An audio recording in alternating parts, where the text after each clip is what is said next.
وثقت بباق سرت عبدا له به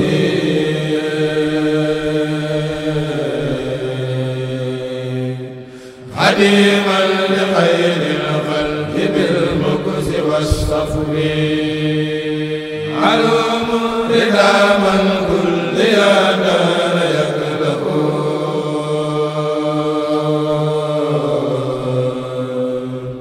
لأصحاب من قلبي هواه ويمله إلى التقى صحب النبي قائدا لهم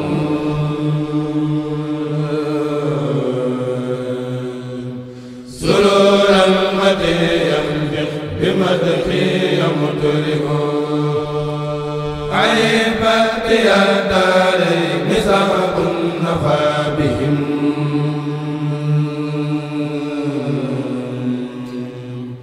إلهي لخيري كل من ليس يبرق أبى الله إلا كونه سيدا بهم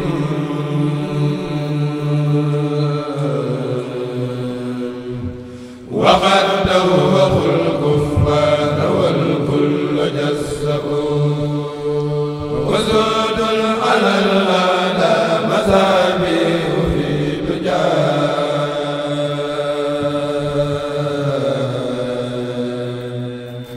وكل سجاع رأسس الكفر يجزع وسود مدي يقصد لون سود جرعي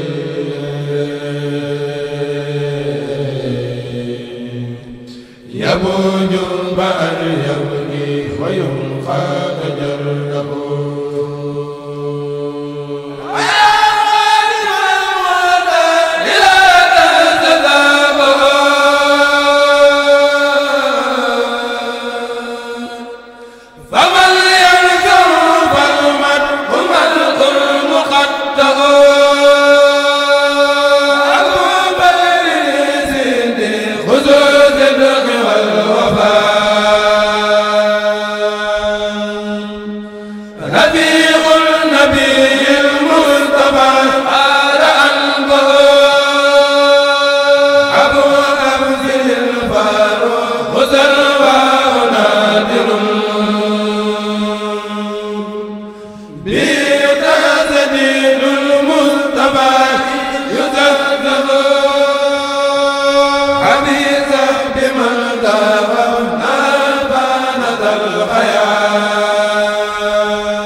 لخير الورى يوم الحسين المزين نبي رسول خير عبد وسيد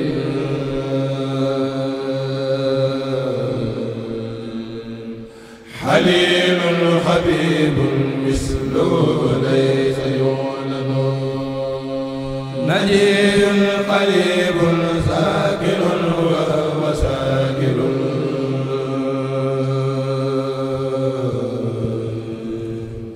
جواد كريم بالمكارم يوزن نقي تقي صالح وهو مصلح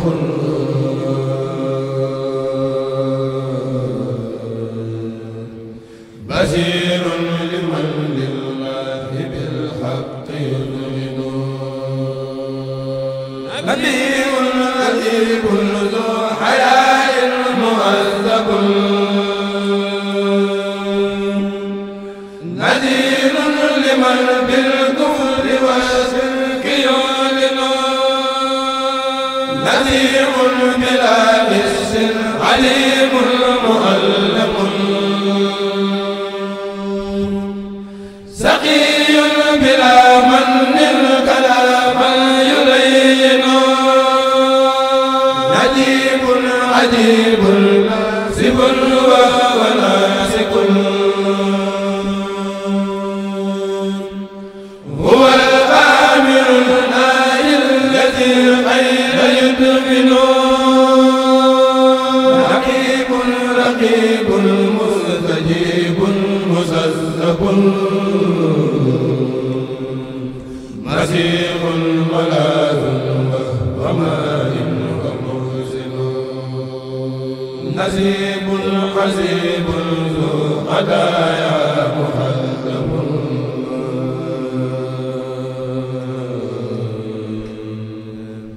هو الناس والميزان نعم الممكن نسيب حسيب ذو هدايا مخدم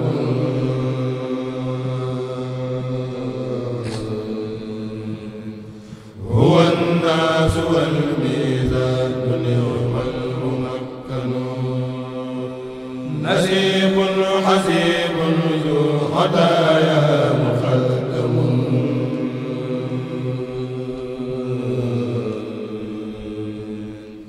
هو الناس والميزان نعم الممكن وثقت برب العرش ذي الجود والعفو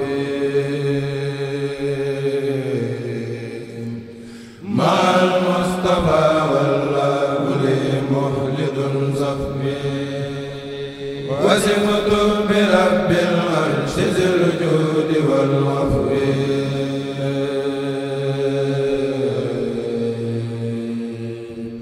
مع المصطفى والله لي مولد صفي وثقت برب العرش ذي الجود والعفو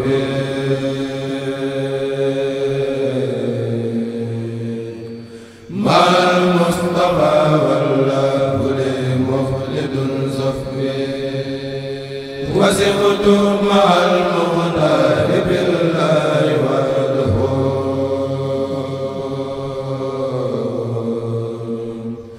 عليه سلام من به خدمها لخبي وخاني بسوء ولي كان بالمنى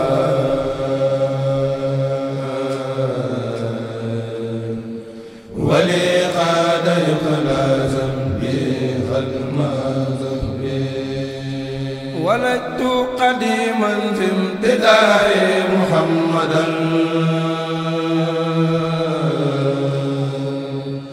عليه صلاة الله ما سان لي نحبي ولدت قديما في امتداء وسيلتي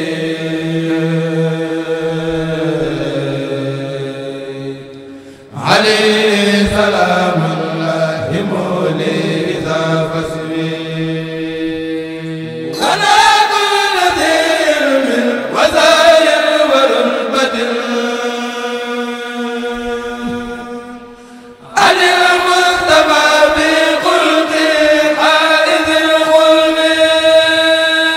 وديع وسول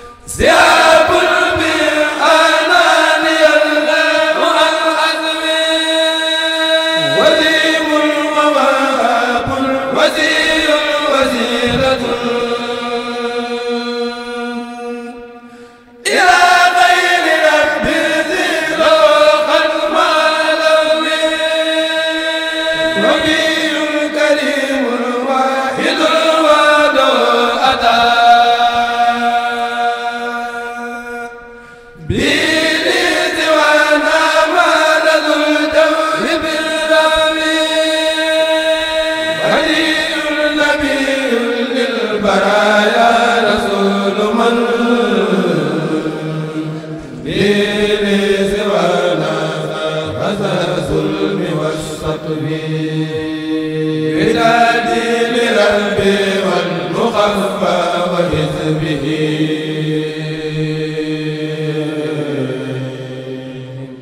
ومن حبه والله لي كان بالعفو وثقت بباق سرت عبدا له به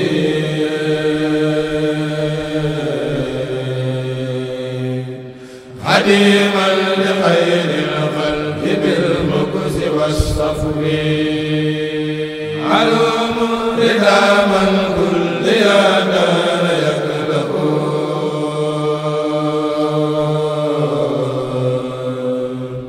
لأصحاب من قلبي هواه ويملأ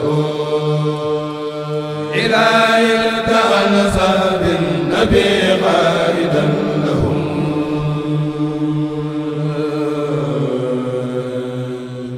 سرورا مديا بمدحي يمتلئ عيب يا دارين سحق نفى بهم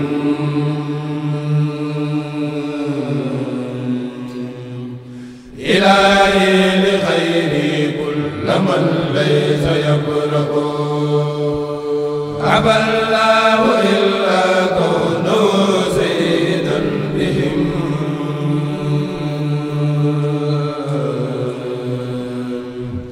وقد دوخوا الكفار والكل جسدوا وزود على الأعداء مسابيح في دجال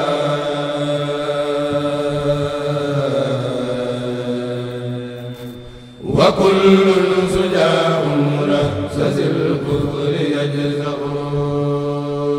وزود مدي يقصد لون سود تجرد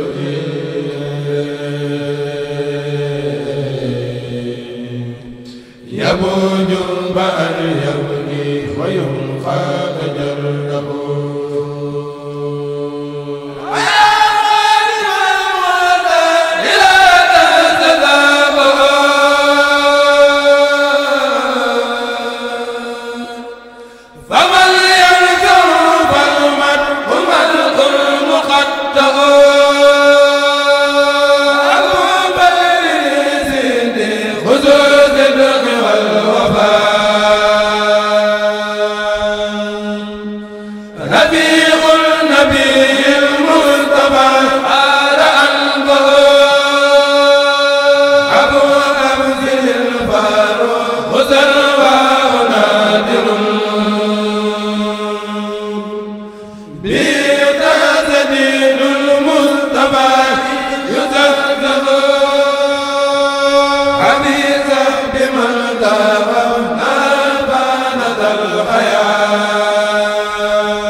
عن الميل أمادي والحق أقمن نبذت لها عبدا لمولاي وحده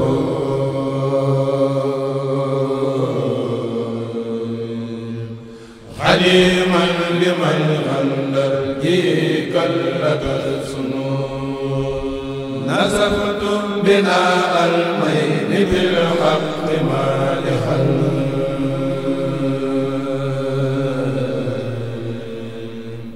لفرد على خلق وناع عنه ديدن نويت الدوام ذكر bismillah d'accord bu baax.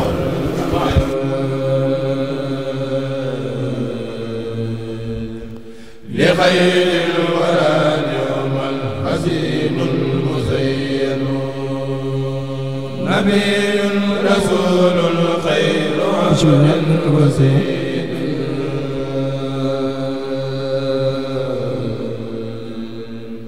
xaliilun xabiibun misluhu laysa yu'lad najiyyun qariibun saakirun wa huwa saakirun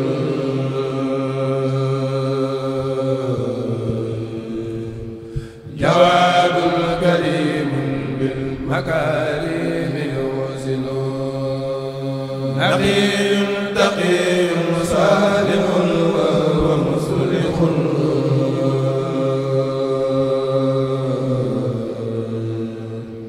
basiirun liman lillahi bil haqqi yudhinu nabiyyun adibun zu hayaa'in mu'azzabun nadirun liman bil kufri wa shirki yudhinu nadirun bila hissin alimun mu'allamun saqiyun bila mannin kalaman yulay. A'udhu billahi minash shaitanir rajim. Bismillahir rahmanir rahim. Good evening and welcome to Jalibatu TV. It's time for your English TV show. Today we're going to talk about youth and the Magal. We're going to talk about the youth and the Magal. It's all about spirituality, dynamic, cultural dynamic. Oh, est-ce que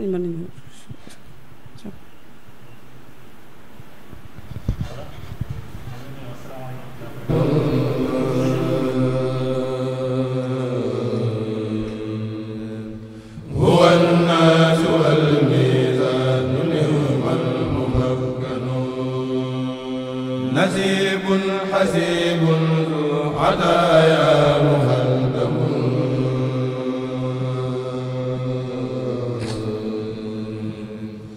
huwa an-naas wal miizaan ni'mal. Coco Coco, waouh, moom la noix de coco, ce trésor tropical aux 1000 vertus, riche en potassium, en magnésium et en électrolytes naturels, et depuis des millénaires, le secret de vitalité des peuples des tropiques. Son eau pure est un cadeau de la nature, elle hydrate, détoxifie et renforce naturellement notre corps. Aujourd'hui, ce miracle de la nature arrive enfin au Sénégal grâce à Tocadis.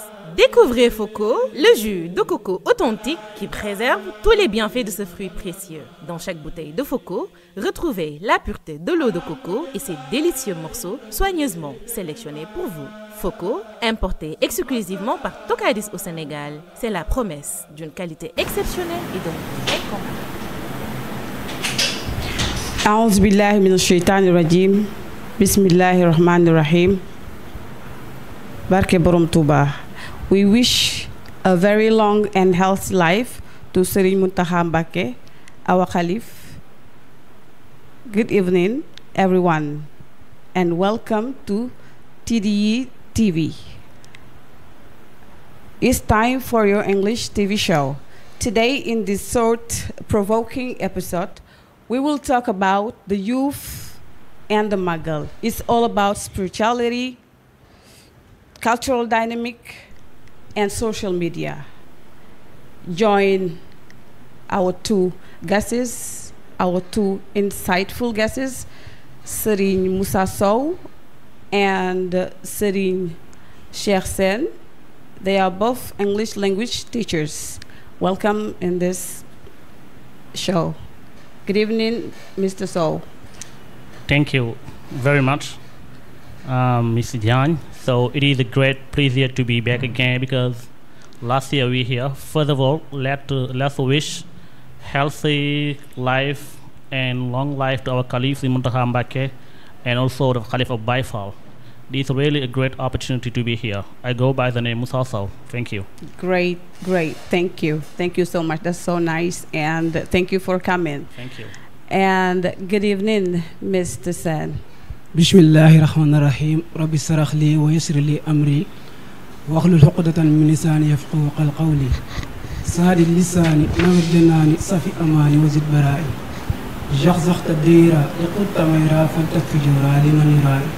Walaikum salam wa rahmatullahi.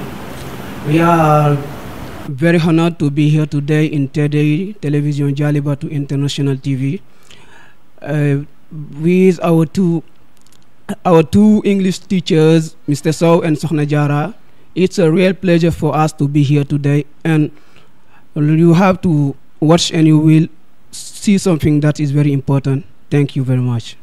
Thank you so much. It is a real pleasure to see you over here because we are preparing the Magal Day, and we have 2 days left, if I'm not wrong. Yeah. So we're going to talk about youth and the Magal. So there are a lot of aspects: spirituality, social media, and cultural dynamic. We're going to talk about this. So, Mr. Sow, how do young people today experience the Magal spirituality? Thank you so much. It is really a nice question. So, first of all, let's say that many young people nowadays, they join the holy city Touba to take part in the pilgrimage. And so they engage in collective prayers like zikr, like singing the qasaid, reciting the Quran, deepening their connection to Allah, because the fact of reading the qasaid in the Quran that make them to connect to Allah the Almighty and to the teaching of Sheikh Ahmad Bamba. So they secondly, see the Magal as a moment, a time of gratitude, the reflection of Bamba's exile and sacrifice.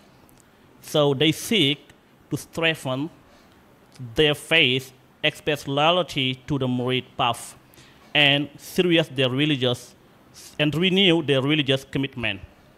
So we can say at last but not least, young Murids nowadays, they often engage in khidmah, because if you join the daira that come from Dakar, from the region in Senegal where they came here, they engage in khidmah, like working in the kitchen, or maybe logistic working, something like this, like organizing the event, cleaning, cooking, and this services is seen as an act of devotion. Yes, and, that's what it is. Spiritual growth. Yes. Thank you. Thank you. That's so nice, and I appreciate your answer about this question. Thank you. Thank you. Nice words, and thank you. Yeah, Mr. Sen, what role do social media platforms play in, and how do youth engage with and share the Magal? Thank you, Sohnamai. You asked a very important and very relevant question. The question that you were dealing about, what role do the social media platform plays in how you engage with and share the Magal? The social media platforms such as Facebook, WhatsApp, TikTok, they play a crucial role in shaping the way young people connect with the Magal. They serve a space where young people send videos, photos, something like that. They also, the social media also, they can make people like those who are not here in Senegal, when they are abroad, they can, thanks to the social media, they can know what really happened here in Senegal thanks to the social media. Like someone who is in Germany or someone who is in America, with the social media, he can know really what happened here in Senegal, and the social media are playing a very important role in shaping the way how youth or how young people receive the Magal. Yeah. Yeah. Yes. I am absolutely agree with it, because, for example, on TikToks, a lot of people are sharing like the events of the Magal Day and how we are preparing it, and I can say that's so true. And thank you for answering. Thank you. Thank you. That's so kind from you, Mr. So. How is the Magal represented in the creative content produced by the young people? For example, music, video, or podcast. Thank you, really. And I do really think a lot, Mr. Sain. He really go deeply in this question because this question and his is a little bit similar. Yes, it's It's related. similar. Yeah. So as he said just now, some platforms like YouTube, TikTok, Facebook, Instagram, youth, the young people, they share moments of their journey. When they come in Tuba, they share the moment. Like they making video, they sending those who are from Tuba, something like this. You know, like they do like mini documentaries and testimonies about the spiritual experiences of this Magal. Some create short films, and artistic visual highlighting the beauty and energy of the pilgrimage. Right. Because if you see the mosque that is, being filmed, the videos, Yes. people, the positive energy, Yes. the way that they show, Yes. they are so happy, something like this. Yeah. So we can observe, during these amazing moments, social medias are filled with quotes from Sheikh Ahmed Bamba. Like you can paste like kind of screen Yeah. where they write or they show the writing of Sheikh Ahmed Bamba. Yeah. Like next to the mosque they write sababu aibati an Allah arad akuna jaa Masha wa Allah. nakuna shafi'an li qawmi wa akuna khadiman li qawmi. So infograph about more teachings all created by and for young audience. So this help to modernize the spiritual message of the Magal. Yeah. Because the message is universal. I used to say it. I used to say it because Saint Touba is not for only black people, Yes. but it is for whole world. Because he said, "Lakin unadi kullal biladi." That's why it is so important to deepen into the social medias to show those who live, out of the country, like America, like Asia, like Europe, to know exactly what is happening here. Yeah. Okay. That's so cool and nice. Okay. And what about like your personal? How do you see the Magal? Viewing that you are a young, what you can say about the Magal and what you can interpret about it? Yes, I can say interpret it. It is, the sacrifice that Sheikh Bamba has done Yeah. in the sake of God the Almighty. Because as Saint Musaka said in his writing, Yeah. it was not the going to exile. Will be all colonized, will be French people, will be maybe Christianism, something like this, and will go to hell. Yeah. So the young people, instead of going, playing, going back, doing bad things, something like this, like temptation, Yeah. they are following the hazard. Yeah, and They- it's so they- interesting. so interesting. I really, I am so happy how young people, Yeah. they are so motivated and course. they have self-confidence on what they're doing because they really, believe on Serin Touba. Of Because course. if you know, how hard were, Touba, how hard he was living, how hard he would like to have a success. And what is amazing is, as we assist in the world of globalization, people are changing, regardless their values, bad values, and we see that the young people with brotherhoods, they respect their culture. Yes, Whenever of they are in course. Magal, every year, 12 months, before the Magal, they prepared it. Yeah. And all our discussion, all our thoughts, send us to the great Magal. Yes. Yeah. We just say thank you, Ya Allah, for giving us Alhamdulillah. Serin Touba because he's a very good guy. He's a Alhamdulillah. very good, human being. Human being, of course. And we are so happy about it. Alhamdulillah. So, Serin Sheikh, what do you think about personally? How do you see the Magal as, do you have something to say about the same question that I asked to Mr. So? How do you see the Magal as a young? How do you see it? Okay, the way I see the Magal as the young people is just something I can say with my brother, Mr. So. And for this, I will directly jump to the word of Serin Saliu. When he say, "Give me the young, I will do for them what Serin Touba did for the elder one." And we are at the same time, at the same moment. when you look the Magal, you see that the majority of the population who are here, they are younger people.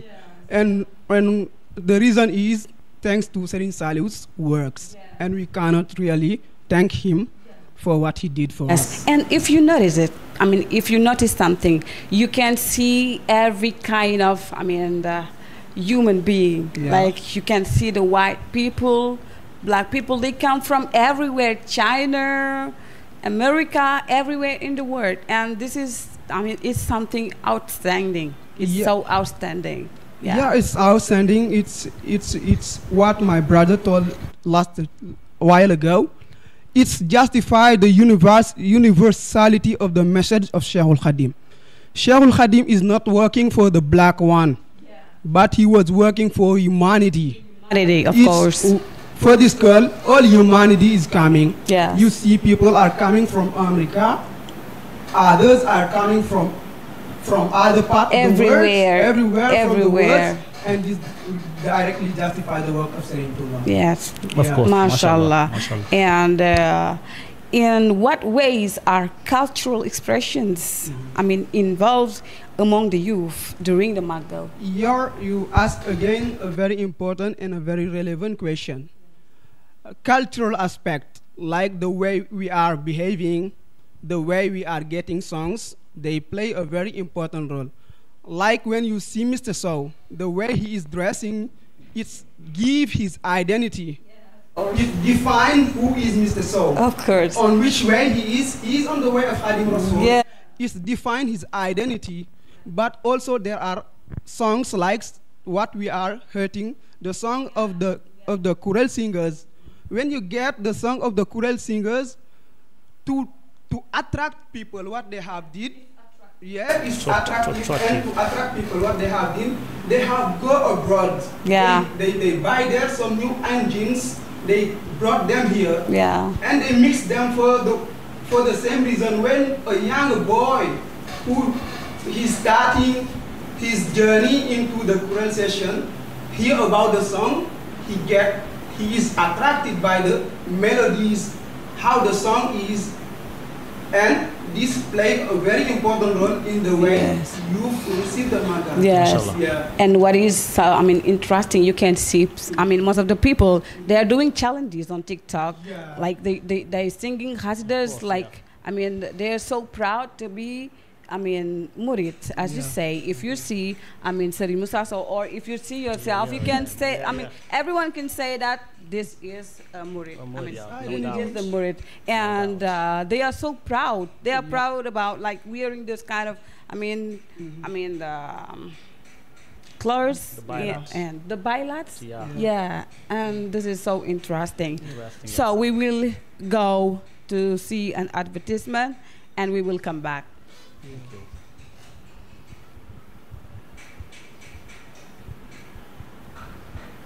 Retrouvez votre programme avec Diali Batou, le café sénégalais.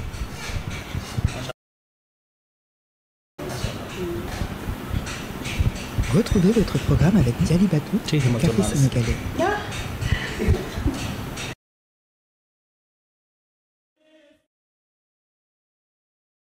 Retrouvez votre programme avec Diali Batou, le café sénégalais.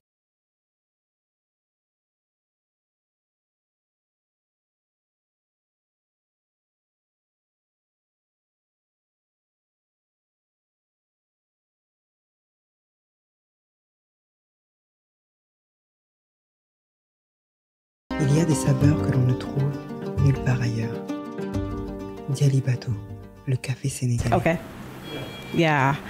Serin Musa Sow, and you can see how people, like, I mean, particularly the youth, because today we are talking about the youth and the Magal. So we will emphasize what the youth are doing, I mean, in the society with the Magal. So about, like, the foods that they're preparing and the money that they collect. I mean, how do you feel this kind of energy, and how you can explain it? Okay, thank you. Really, these very important questions. Like I said just now, that the young people in Senegal, they prepare the Magal mostly a year, 12 years. the day after the Magal, we said we have the conviction that we are preparing the coming Magal. And so there's what we call organization like Daira, something like this, and they get kind of collecting money. Yeah. Like everybody give cotisation, something like this. Yeah. Participate, in terms of money. So they collect this money, and so they organize in themselves in trying to to organize better the coming Magal. And so even in these dairas, there are some people who collect over there some materials like bowls, Yeah. like can I say material that can help them to cook really. And even when the Magal come, before they join the holy city, they go and they buy a lot of things, like vegetables, like buying, cows, sheep, as Sintuba said, come and share my gratitude to Allah by killing, from chicken, to cows or to camels. And it is really important. That is, this way, this itinerary that the young people are following. Yeah. Yeah. They are following, of course. They are following. And what about Sarisha? What do you think about it? What do you think about, how the young, the youth, they are so committed, about preparing foods, collecting money for the Magal, and they're doing this for years. And this is so interesting. What do you think about it? Yeah, it's very interesting. And for this question, I will directly go to the codies. The codies, what caused this fact is that they know who is Sheikh Ahmadou Bamba. Absolutely. When you know who is Sheikh Ahmadou Bamba, you believe in Sheikh Ahmadou Bamba, you are ready to do everything you can do, of course, to go to Touba. Yeah. It's what motivates them. Yeah. They know Sheikh Ahmadou Bamba, they know what Sheikh Ahmadou Bamba told, so they are motivated by Sheikh Ahmadou Bamba, so they can do everything they think they can do and think they cannot do to go to Touba. Yeah. So what is outstanding is some people also they are selling their goods, like they're selling their cars. Yeah. Even I heard about there's a person who used to sell his house in order to participate in the Magal. Because they said, if you want dirham or £1 to Saint Touba, the next year you will receive more, because Saint Touba has only the thing to give back. Yeah. Let me jump to what Mr. Sow said. When you were at the Dara, we were around 11, I can say. There are one of my classmates, I can say, his name is Abdullah. The Magal is coming. He didn't have money to pay his transport. For that, he take his shoes and he sold them. Yeah. Mashallah, this is so great. And most of the time when I see this kind of, those kind of things, I'm so proud to be Murid, because, it really makes my heart so... Of course. Yeah. Sacrifice. Full of joys, because, most of the time, people are doing sacrifices. Of course. Particularly the youth. Yeah. This is so interesting. Mashallah. Mr. So, how does participating in the Magal strengthen the identity and the religious belonging of the young Murids? Thank you so much. This is so interesting. So we can talk about some part. First of all, let's talk about the connection to Sheikh Ahmadou Bamba by honoring his exile. Yeah. Because let's remember that Saint Touba, was not sent to exile as a prisoner, because he said in his writings that أسير مع الأبرار حين أسير وظن العدا أني هناك أسير. MashaAllah. I work, and when I work in truth, my persecutor, meaning the French colonizers, they think I was a prisoner, and I was not. That was not the case. That was not the case. Yeah. So that's the reason why the young Murids feel a deeper spiritual bond with the founder of their path, like meaning with Sheikh Ahmadou Bamba. So this connection reinforces their pride and loyalty to Muridism. Second, the sense of community. Meaning gathering with millions, 5 millions, of followers who believe Sheikh Ahmadou Bamba, that create a strong sense of unity. Yeah. And that share the purpose. You feel they belong to a large spiritual family, belong to the large spiritual family, common values and goals. And the last one is practicing khidmah, as we said just now, as you emphasize it. You know, people, they practice khidmah without, waiting or without wishing to get anything back. They are in the kitchen. They are making their lahasai, meaning belts here. They work in the kitchen. They are those even who are on the road, to orient people who maybe get lost. You get lost, their only work is to show you the way. This kind of khidmah. They are those who are cleaning the houses. Taking the rabbits and turn them out. They are those also who get the bottles of waters and giving to people. They are those who are feeding people in the street. Come on, eat. Come on, eat. This is so extraordinary. It's extraordinary, amazing, outstanding. And it is the only city in the world, in Senegal, in Touba, around the world, that we see people who tell you or who wish you to come and eat freely. They're so amazing. This is so a little bit crazy. A bit crazy. Yeah, of course. That is. That's what it is. And so, do you think that the message that Serigne Touba was giving? I mean, that message. The youth do they practice this kind of message that Serigne Touba gave to us? Do you really think that they do practice it? So what we can say about it is to remember that why Serigne Touba has founded Touba in these three things: al-adabul mardi, wal-ilm al-nafi', wal-amal al-salih. Only these three things that Serigne Touba has created Touba. And the message was what? To renew. And can you explain? What I can explain is those three good things. Values. What that means the good values. Good values. To be good educated, to be good guided. Graded.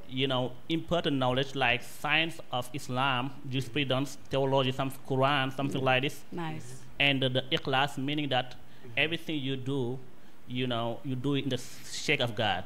The sake of God. You see. And also what I was saying just now, it is Serigne Touba wanted to show that he came in order to renew the Islam. Because he said in his writing that Lil Mustafa nawaitu ma yujaddidu sunnatul gharra wa inni ahmadu. MashaAllah. My intention on earth, it is to renew the Islam, to renew the sunnah of the Prophet, peace be upon him. Great. And he showed this because he has wrote a lot of qasidas.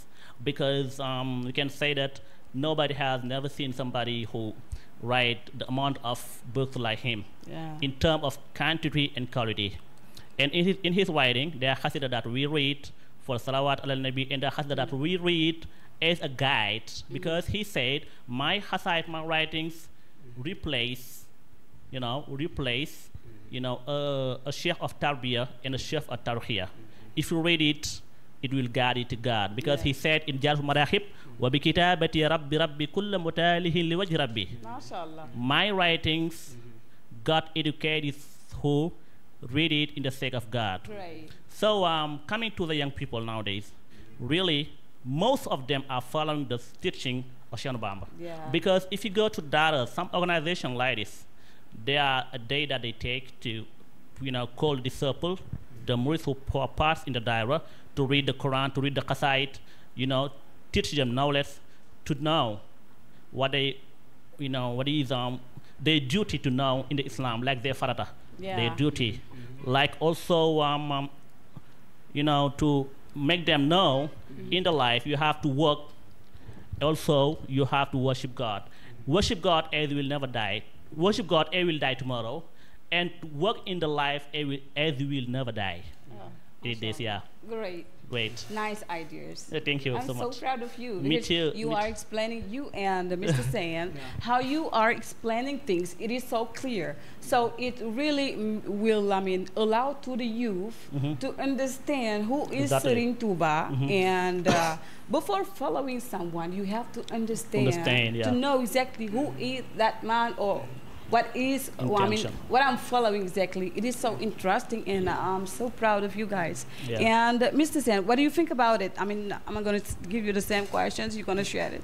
I mean, the question that I mean, asked to Mr. So, I mean, do you really think? How do you think about the message that Sorin Tuba was giving?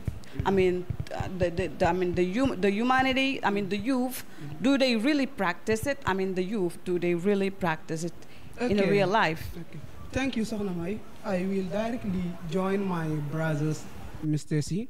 Mr. So, what he said is very important and it is very relevant. The message I can address to the young people, to the young boys, for the young boy is to do what Sheikh Ahmadou Bamba ordered us to do. When we are in the right way, we know. When we are not in the right way, we know. So we have to do what Sheikh Ahmadou Bamba ordered us to do. Yeah. It's the message I give to everybody. Yeah. Knowing that the young, they are on what, or they are following the message of Sheikh Ahmadou Bamba, it can be sometimes difficult because you know there are some step on life.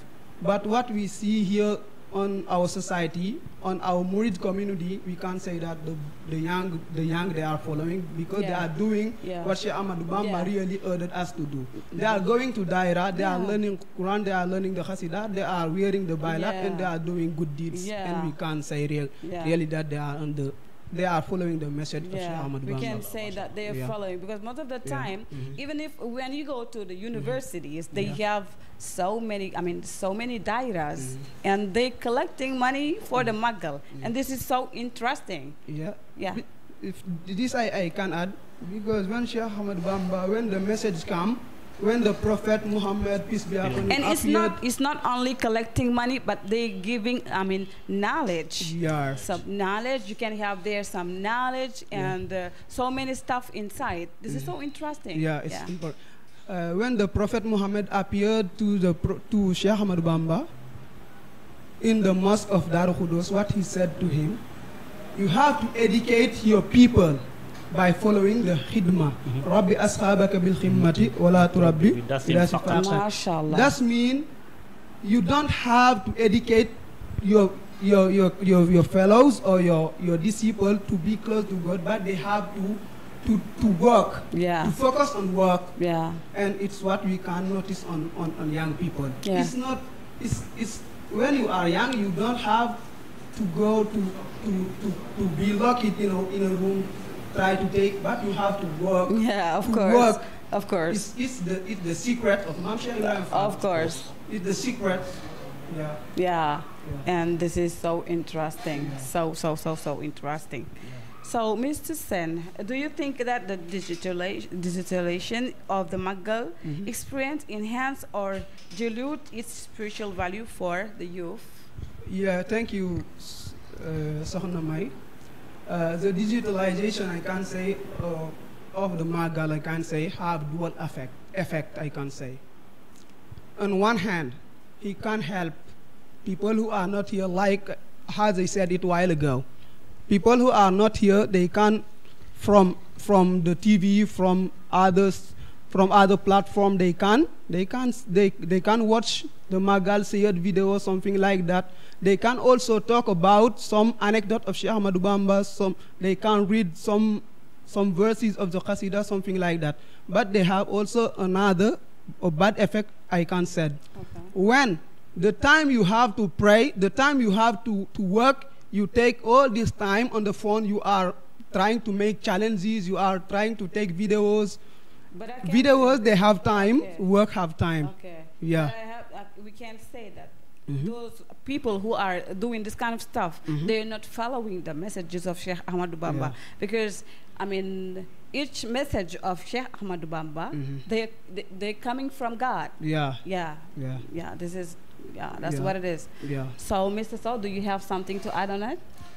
Thank you so much, really, as said just now, because we see nowadays, as we are in the world of globalization, you see that the digitalization is a little bit large. Everybody's get a smartphone, and they are making video wherever. Even when you are with a personality in a room, you are secretly making video. That's not good education. And Saint Bamba, his message was to educate people, to give them good values. Because he said in Nahju, Qada il-Hajj, he said, people who want to get, the guidance, who want to get this, how can I say, the rida, meaning the blessing of Allah, should follow the rules of Islam. And the fact of maybe focusing on phones instead of reading your Quran, instead of reading your qasaid, that can be kind of obstacles. Okay. Some obstacles, we can say. So we're gonna have some advertisement, and we have to come back again. Okay.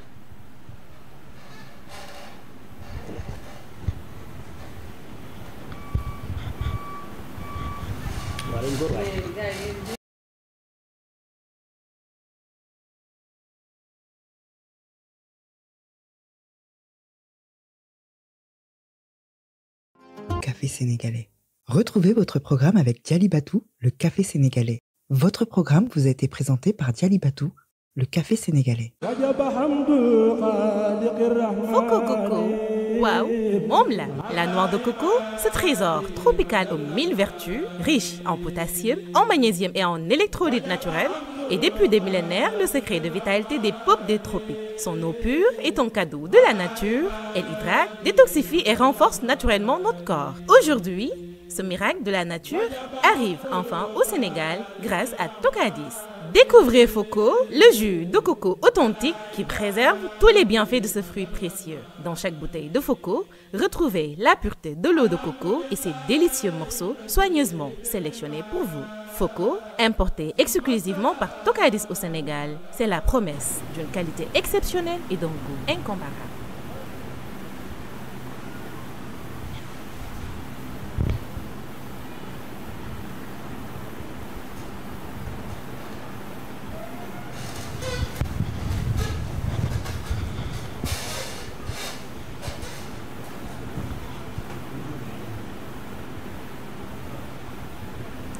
MashaAllah, this is so interesting, and we are so proud of it. I mean, we are so honored to be here, and clarifying things is, they are doing my guesses, my insightful guesses, Mr. So and Mr. Sen. Well, Mr. Sen, how do young women in particular engage in the organization and celebration of the Magal Day? Thank you so much, really. That is so interesting. So we can say young women play a vital and active role in both organization and celebration of the Magal of Touba, but in several ways. Like we can say, first of all, leadership in dairas. They are leaders in dairas. Because men cannot go without women. Of course. As Mutaha Mbake used to say it, many young women are leaders or active members of dairas. And mostly they help to plan events, like coordinate logistics, like mobilize other youth for collective action before and during. And they shine deeply in the daira, and they collect money because it's them who go to the market and buy vegetables, food, something like everything that will go on with the cooking, something like this. And their services and hospitality. Because when you come in the Magal, in the daira, it is the woman who welcome you. They shun and offering assistance to visitor. And this work is seen as both spiritual devotion and community support. And the woman, the man cannot go without woman. Thank you. You see, and we can say, take a kind of example for Sohna Jaaratullahi Buso. MashaAllah. And like also Sohna Aissatou Gawane, the mother of the Qasaid readers. And like Sohna Fat Jaxate. All these Sohna Asta Walo Mbake. MashaAllah. All these women, was as guiders who guide, women of the community. MashaAllah, this is so interesting. Mr. Sen, what are the main challenges young people face when participating or contributing, to the Magal? Thank you again, Sokhna Jara. It's very important also and very relevant question. The challenges young people face when contributing or participating in the Magal. Young people face a range of challenges, both practical and spiritual. The challenges when they are practical, like when they lost money or when they don't have money to pay their transport, is practical. But it can also be spiritual.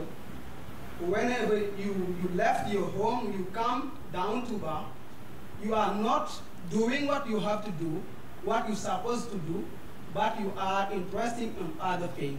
Like you are not reading the Qasida, or you are not working on you are not doing hidma, or you are not doing other things, but you are interested on your phone, you are making challenges on TikTok, something like that. There are challenges they can't face really, but when you are interested on what you are here for, you are in what Shahwalwamba ordered you to do. MashaAllah, MashaAllah. This is so nice. I'm so proud of you guys. Wow. And as we can say, we are in the end of the show. So your last words, please. Yeah, my last word is first of all to think a lot and good long life to Sheikh Amsatou Mbacké Borom Jaarul Marakhib. We wish him long life and good health. And also I do advise the youth to follow the teaching of Sheikh Bamba, as he said in his writing that Ya Mashar Shubad in Khiftum Qajal faqaddimu ta'alluma ala amal. And it is the best way that we have to follow. And I can say that Sintuba, it is only us we have it. Yeah. As Saint Falomek used to say it, as he's the only one. Yes. You know, he is Abdullah